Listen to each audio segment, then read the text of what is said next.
Namaste and welcome. Today it is my pleasure to introduce to the Lokvani audience Khanderao Khan, who is the director of Foundation for India and Indian Diaspora Studies, called FIIDS in short. It is an Indian American policy research, strategy, and advocacy group. FIIDS works on issues related to Indian Americans, in US-India relations, and other India-related matters. They work with Indian diaspora of all dharmic traditions. The issues range from immigration, religious phobia, misinformation campaigns against India or Indic traditions, and expanding the reach and effectiveness of US-India partnership. Recently, they worked with the State Department on visa appointment delays and campaigned for laid off H-1B professionals. It is such a pleasure, Khanderao ji. Welcome to Lokvani. Namaste. Namaste, Ranjani ji. Good to be on this platform. Wonderful. Thank you for coming all the way from the Bay Area to share your wisdom on our coast here. And this is really exciting to see an organization like this.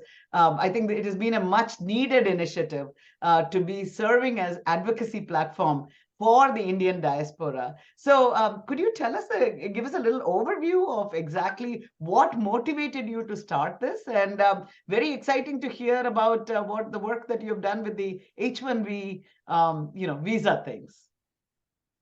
Yeah, thank you. Indian Americans in United States are about 4 million, and half of them citizens, and a very vibrant community. But community has been much more inward and proportion to its population and its professional growth or wealth and etc. It doesn't have that much impact and influence in the mainstream, particularly in the policy matters. And in Washington, D.C., it said that if you are not on a table, you are on a menu. So Indian American diaspora, in a way that if not engaged, then policy matters, they get impacted. Just to give example, just last week, Senator Durbin introduced a bill to restrict the H-1B to just 3 years and just maximum to 6 years plus 1 year. And it is in now House. This is second time he's introducing that. So these are the examples, right? While we are working on some other things, sometimes these policy matters which are related to us, they just get unnoticed and do not get properly addressed. So that's why policy monitoring, perception, there are a lot of things that particularly last couple of years has been campaign against India and also diaspora, like CAA, one example. So CAA is actually it's a refugee-related bill, but it got misinformed in the United States as if like it's a discriminative kind of a bill. And those type of a perception, they do impact Indian Americans. They see that, hey, we are coming from the country has a discrimination, there is a genocide there, probably these people, their relatives, or they are also part of it. Yeah. So in a way that we need to be aware about what are the misinformation campaigns happening. And even though we are not in, say, India, but we are Indian by origin, so we do get impacted by the perception. Right. So, and then of course, there are a lot of other issues which are at the local level that happen. So these are all culmination that results into that we have to have a strong presence in the policy making processes. We need to make sure that we influence those, and that's the motivation behind the operation. That's really fantastic. And I think one of your most recent efforts has been in the area of H-1B, where would you like to talk about it? Because I was excited to hear about that work. Yeah, so this was just last week we got a official letter from US Citizenship and Immigration Services on H-1B. As we know that since October 2022, there have been almost 250 plus thousand layoffs happened. The individuals got laid off, and out of that, we can guess that probably 80K to 100K, they are the Indian H-1B professionals. there might be a lot having green card being processed, but many of them who are just on the H1B, their situation becomes very problematic because they have to leave the country if they don't get any other H1B sponsored. So that was the big problem. And so we actually did the campaigns. So we did change.org petition. We did write and interact with the elected officials, got their attention. We also worked with a variety of organizations and then approached USCIS. And last week they sent a letter, director of the USCIS, with the direction from director of Department of Homeland Security, giving the clarifications and the options that can be available for the H1B holders. And because of that, the concern about getting limited or time boxed of the 60 days, so that get partially addressed in a way that they can do the adjustment of status, they can change to B1B, still try the job interviews or etc. So they outlined four different options, and that was something that widely covered in the media. I still consider that is a ongoing process because though they provide some flexibility in accommodating under the framework of the existing rules to make sure that some of these laid off H1B, they have some options. I believe that we can still work further to increase the grace period itself, but it is a much more harder process and it is a DHA, so we'll continue to work on that too. But good news is that at least there are some options. And can they, if people want to find out more about these things, is there a website that they can go to? And so FIIDS has provided the exact copy of the letter on our website, FIIDS-usa.org. Also, USCIS website has the more details on that. Fantastic. And I also heard that the case about the spouses working, could you highlight that a little bit as well? I think there were some concerns about spouses losing their ability to have a work. So please let us know that. Yeah. So there is some misinformation around that issue also.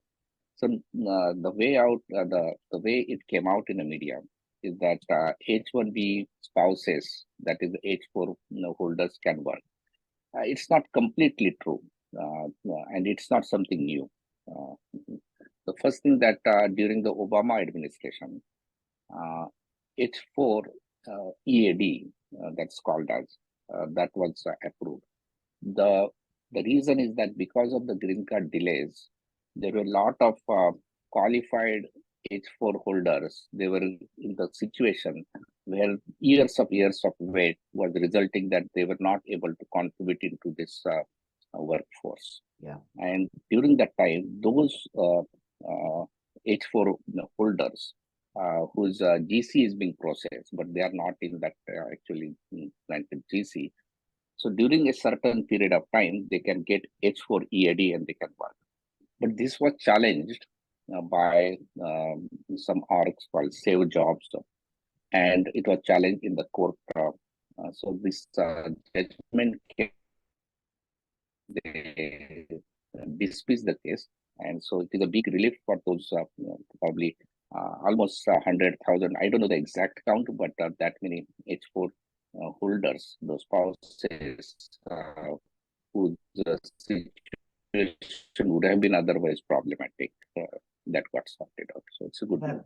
That's really excellent news. So beyond that, I know that you're working a lot for the Indian, the citizens here as well. There's a lot of work for the Indian diaspora that you're doing. I hear, for example, there is something going on in the Bay Area with the caste resolution that's coming up.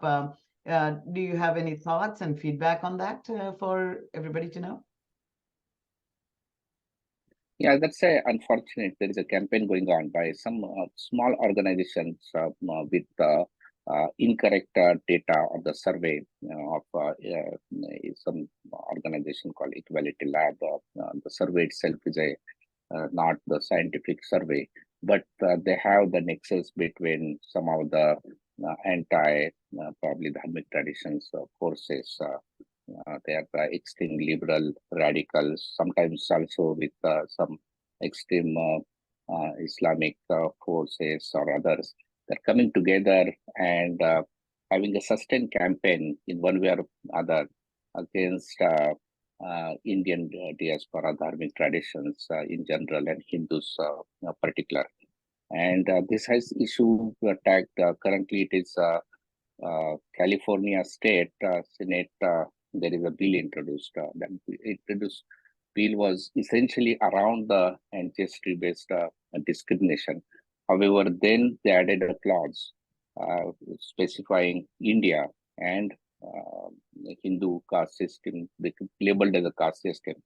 Now, in a broader level, as we know that uh, it's wrong to associate caste to Hinduism. However, in South Asia, across many religious traditions, had the caste-based discrimination, which is banned for almost, let's say, 50 plus years, and it's almost that issue has been that the discrimination aspect is illegal in India, so it is not there. Particularly in United States, it's not there at all.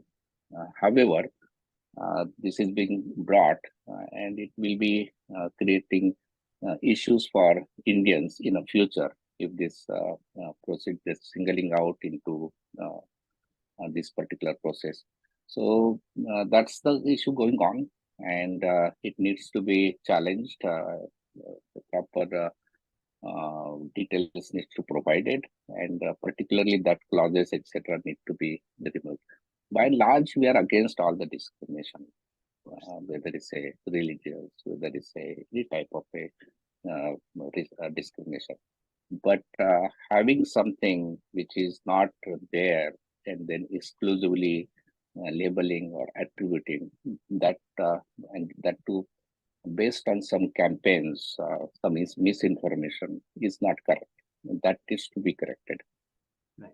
I think that you bring up a very good point, right? Like, I mean, I think everybody here, when they see this, they say, oh, discrimination is so wrong. Of course it is. And I think every Indian, who believes that strongly should also remember that it is wrong of the state to discriminate against us, right? That is an important point, that something like this could be very discriminatory. And also, I think everybody should be aware that current laws, in case there is such a thing, which there is no Yeah, evidence that is ever such a thing has happened, but if it has, no documented evidence for sure. And in case something will come up even in the future, current laws cover it completely without having, am I right about that? Without having extra policing for a micro minority that is yeah, the Hindu Americans. yeah. There are the anti-discrimination laws of all sort of. It covers pretty much broader. They are all good enough in my opinion, unless it is proven that there is a case and current laws are not able to handle that case. It means that needs to be changed, but it's not there. Right. So far, in the court, there is no case which showed that current laws are not adequate enough to handle this kind of cases. So it will be unnecessarily additions and complications in that. Right. So it certainly seems like a targeted campaign that's, putting, and again, the data itself, I mean, as all of us Indians, are in the technology field, we go by data. And if the data is wrong, and to use that to make a policy is really, I think, important. That I'm glad that, so for such kind of advocacy, what are the things that we as Indians should be aware, and what can we do? I mean, this is happening in California. We hope, such things don't happen in Boston, but what are the things you suggest for Indian Americans to be aware of, and what kind of efforts should we be engaging in so that we are not marginalized? As you said, we should be at the table and not on the menu. Yeah, yeah. I think first thing that we need to be connected with the political system and decision makings. Many times I observed that uh, while we are all busy into the different matters or our lives, those who are having the agenda in the mind, they work with assumed mainstream people and then try to misinform them and try to get certain things. When it comes to the hearings, like recently it happened in Seattle, it becomes too late. Too late to because the decision makers they already convinced based on the wrong data, and then they just basically decide on behalf of the city or etc. So be engaged in the cities, in counties, even the state legislation, of course, in the federal levels, we need to be engaged. We also need to educate the people, mainstream, that who we are, what we do, what our value systems are, and make sure that they understand that. And it's important to be engaged in the process. That's the key message that I would like to give. That's beautiful. In fact, when I was looking at the senator's report on, the one who sponsored this, she was saying, they were asking, when were you aware of caste first? And she said, oh, I learned about it in my middle school, sixth grade curriculum about, and she's not of Indian origin at all. She's an Afghani lady. And she said, oh, I learned about caste. And again, that misinformation from sixth grade onwards is something that we are fighting. So it's, I think, a lot of uphill battle Yeah, here. So actually, in 2008, I led a campaign against the California school system textbooks to correct that. And this was one of the issue which was pending from that. And then it again came into 2016, 17 time frame, the same thing. So yeah, the roots are there in the misinformation, and that needs to correct it at the all levels, including in the textbook part of it. But however, coming back to Aisha Wahab, right? She's Afghani origin, and I'm kind of, and this is one of the first bills that she introduced, and I know her. I had the FIIDS had arranged meetings with the Afghani groups, and we are having good long relationship with the Afghan American community in Bay Area. yeah. But see, there are so many discriminations over there too, like Hazaras in the, they are discriminated, Shias and Sunnis are there, Bohras and Ahmadiyas and all that. She's familiar with that. And I Right. don't know why she didn't pick up those things because it is coming first from, she has the first hand experience and not something she read about. Right. I have questions for her that Right. why are we omitting that? So Right. let's try to fix those issues also. Right. I hope, with good information, working together, we can really make a difference. I think that's the beauty of this country. And so thank you, Khanderao ji, for engaging with all of, the wonderful senators and, Congress people who are there. I think with the right information, we hope right things will happen. And I think that seems to be the motive of FIIDS, right? Am I right about that? Like, I think, do you believe that with good information, people make right decisions? Yeah, there are a lot of things on the table, whether it's a India-US taxation related aspect of that, social security treaties related, dual taxation, simplifying those are the issues are also there. There are issues related to the broader perspective that how US-India partnership expands and grows and make Yeah. sure that it is. So those are also aspects need to be brought up. So well researched, factful research, presenting with some appropriate decision makers. Uh, that is very important in this process. So So that's where we focus. yeah, and very interesting to hear about those, social security, dual taxation. Could you tell us about, so you're working with the Indian government and the US government for the American, Indian Americans or the citizens Yeah, here. so yeah, Could you exactly. tell us So a little so bit? far we talked about mostly the American systems, but there are things like, for example, when uh, Indian citizen, let's say H1 holder, who worked here and decides to go back, their social security doesn't go back. So that's where it comes that social security taxation treaty. what happens if it is not yet ratified between US and India? If happens, then India's social security can be transferred as a provident fund, or Indian, if you come out from India to say US, that also money can be transferred. So that's one example. Similarly, there is a So dual that would be taxation. like if there is a pensioner, right, in India, they can bring their pension over. Is that if the Provident fund. Provident Fund can be treated? Okay, Because perfect. it's equivalent. Different countries have their own social Okay, securities and they need to be ratified. That's okay. the double taxation. There is dual taxation treaty is already there. But what happens is that even though you file taxes in India, you still need to report income here. You need to file the taxes here. Then get the benefit, like a benefit of like a deduction of the taxes filed in India.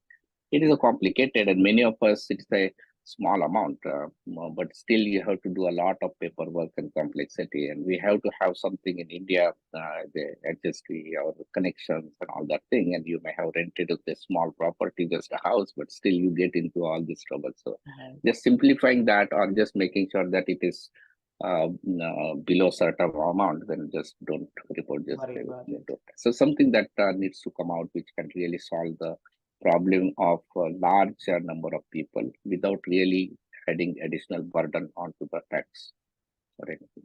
Fantastic, fantastic. No, look forward to having simplifications of tax. That will be really wonderful to do. So, what are the other next big projects? I'm hearing definitely working on the India-US partnerships is something that you're looking for, but other things that we should be aware of that is you're bringing to the table.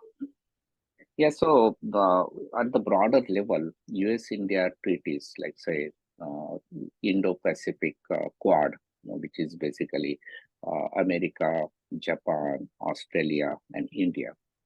So that is there operating in the Indian Ocean related the issue, whether it's a trade, but mostly it is a security concern, particularly because of the Chinese growing influence in the South China and the Indo-Pacific. Almost 5 trillion plus trade happens every year through that. And over there needs to be the security aspect. So they are there. However, and that's one example. Another thing, the I2U2, which is a India, Israel, USA, and UAE treaties there, just like Indo-Pacific Quad. So Indo-Pacific Quad, what we would say that it needs to be expanded. It needs to expand and include the Far East nations, particularly around the Indian Ocean rim, whether it is a Philippines, Indonesia, uh, Vietnam. Those also need to be included in that alliance so that it can be much more practical uh, to handle the issues around that. So that could be one example. So similarly, in the West, when it comes to Afghanistan, Pakistan, so particularly on the Pakistan side, the terror funding is one thing that Pakistan was on the funding's FATCA list, and then it was removed. So that needs to be re-examined. We also saw last year there were funding from the administration on the F-16 side of it. So we all know that Pakistan is economy is in bad condition. It needs to be fixed. Instead of that, funding for the almost 400 million to F-16. F-16 is not really Pakistan going to use. We all know that it may use against India. That's the kind of a deterrent that they have, which is a improper. So in that partnership, we need to make sure that unnecessary complications and which are not strategically important are not given. Right. Beautiful, beautiful. I think, and when we do that, I think it'll benefit America as much as it'll benefit any other part of the world. So I think, thank you so much for doing this. I mean, this is hard work, I think, and pioneering work from the Indian American diaspora. We haven't engaged as much. I think we do our, Diwali programs. We do our, we go head down and do our work and come back and doing good in our work. But I'm so glad you're engaging. And any final message for our viewers here? Yeah, we are having advocacy day summits in Capitol Hill later part of this month. Also, if there are folks who are really interested to participate either in the systematic studies of the policies or the research or the strategizing or want to take strategies out to the outreach to the elected officials or influential, please get connected with us. FIIDS USA.org. Thank you. We'll put that in our video here so people can connect. So thank you so much, Khanderao ji, for all your work. I know this is just tip of the iceberg of what you've done. You've done so much more in the world at large. And so thank you for what you do, and really appreciate you taking your time despite your busy schedule to talk to us today. Thank you, Rajni ji. Nice to meet you.